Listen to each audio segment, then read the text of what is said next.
Hey everyone, welcome back to the channel. Today, we're unpacking the jaw-dropping finale of Alien Earth. Episode 8, titled The Real Monsters, doesn't just end the season, it flips the entire story on its head with betrayals, brutal battles, and one terrifying cliffhanger. If you thought the island power struggle was intense before, the finale shows us who the real monster is, and it may not be the aliens at all. So, let's dive deep into the ending, break down what happens to each character, and talk about what it means for the future of the series. Boy Cavalier's fall from power. For most of the season, Boy Cavalier has been the self-proclaimed ruler of Neverland, commanding his army with arrogance and cruelty. But by the finale, his grip has completely slipped. Wendy finally turns the tables, using the xenomorphs to crush Boy's forces and seize control. In a fitting act of poetic justice, she locks Boy inside the same cell where she and the lost boys were once trapped. The hunter becomes the hunted. Her parting words sting the most. She strips Boy of all authority, dismissing him as nothing more than a mean, angry little man. It's the moment we see just how far Boy has fallen, from tyrant to prisoner, from feared leader to a humiliated nobody. Kirsch versus Morrow, the brutal showdown. Meanwhile, one of the most intense fights of the finale happens between Kirsch, the synth, and the cyborg Morrow. These two have been circling each other for episodes, and their battle finally erupts here. The clash is raw, violent, and personal. But in classic Alien fashion, it's not just about strength, it's about timing. Morrow makes the mistake of delivering a monologue mid-fight, giving Kirsch the opening he needs. Kirsch trips him and finishes the job by choking him out, proving that cold efficiency will always beat arrogance. This moment is also symbolic. It's the machine triumphing over the corrupted human-machine hybrid. And it clears the stage for Wendy's rise. Dame Sylvia and Adamines fall into line. Dame Sylvia, who has been scheming in the background, doesn't escape either. Nibs captures her, adding her to the ever-growing group of prisoners. Her manipulation and influence finally come to an end. Then there's Adamines. This reveal is huge.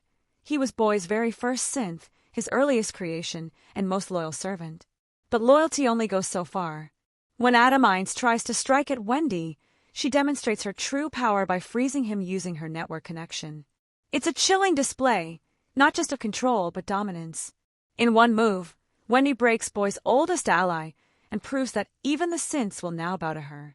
Adamines is thrown into the cell with Boy, Sylvia, and the others, their old regime officially dismantled. Wendy becomes the new ruler. And this brings us to Wendy's full transformation. By the end of episode 8, Wendy isn't just a survivor anymore.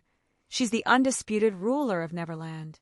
With her ability to command Adamines and control the xenomorphs through her network, she has both technological and alien power at her fingertips. Surrounded by the lost boys and flanked by monsters, she declares, "Now we rule." It's a chilling line because it signals more than victory. It signals the birth of a new regime, one led by someone who has learned to embrace the very creatures humanity has feared for decades. Wendy has become both liberator and potential tyrant. Hermit's uneasy future. Not everyone is celebrating. Hermit barely escapes possession by the Image, thanks to Wendy's intervention. But the finale lingers on his face, uneasy and troubled. While the others revel in their new power, Hermit seems to sense the danger ahead. He's the first to question whether Wendy's leadership will bring salvation or destruction. His doubts set up a possible rebellion or moral struggle in Season 2. Arthur Sylvia's corpse and the Image. Just when you think the finale has played all its cards, it drops one last nightmare. The Image, denied Hermit, finds a new host, Arthur Sylvia's corpse. The sight of Arthur reanimated is deeply unsettling, and it sets him up as a wildcard villain for the next chapter. This isn't just body horror, it's foreshadowing. If the Image can control corpses, the threat could spread in terrifying new ways. The aliens and Wendy's new army. The xenomorphs also play a major role in the finale. Both adult and juvenile aliens now follow Wendy's commands, standing as her soldiers.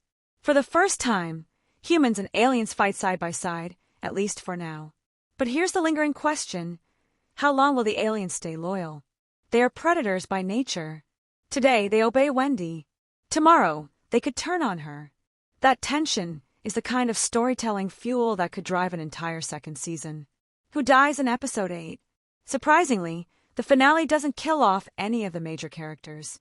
The biggest loss is Siberian, who's taken out by the plant Alien during the chaos. Beyond that, most of the carnage is faceless soldiers from Boy's army and failed experiments from Prodigy. This choice is deliberate. By sparing the main players, the show ensures all the key rivalries, alliances, and grudges carry over into Season 2. The final cliffhanger, Yutani's arrival. The episode ends with Yutani's army landing on the island. But instead of finding chaos, they're met with Wendy's new hybrid army of lost boys, synths, and xenomorphs. This is the big setup for the next season. We've seen Weyland-Yutani in the Alien franchise before, and their arrival means only one thing: corporate greed colliding with alien power. But now, Wendy stands in their way, not as a pawn, but as a queen. Themes of the finale. What makes episode 8 so powerful is its theme. The real monsters aren't the aliens. They're the humans who manipulate, betray, and hunger for control. Boy's arrogance, Sylvia's schemes, Moro's corruption, all of them show the ugliness of human ambition. Wendy, by embracing the aliens, blurs the line between savior and monster. She may protect the lost boys, but her rise to power suggests a darker path ahead. Final thoughts. The Alien, Earth Season 1 finale doesn't just close a chapter, it tears the book wide open. Boy Cavalier is dethroned, Wendy ascends as the new ruler, and the stage is set for an all-out war between her hybrid empire and Yutani's forces. The cliffhangers are chilling. Arthur Sylvia's corpse walking again, Hermit's doubts growing stronger, and the xenomorphs waiting for their moment to strike. In the end, the title of the episode says it all: The Real Monsters. Because whether it's Boy, Wendy, or even humanity itself, the scariest monsters aren't always the ones with claws and acid blood. They're the ones who crave power at any cost. And that's the ending of Alien, Earth Episode 8 explained. What did you think of the finale? Do you think Wendy is becoming the true villain of the series? And how long do you think the aliens will follow her lead before turning on her?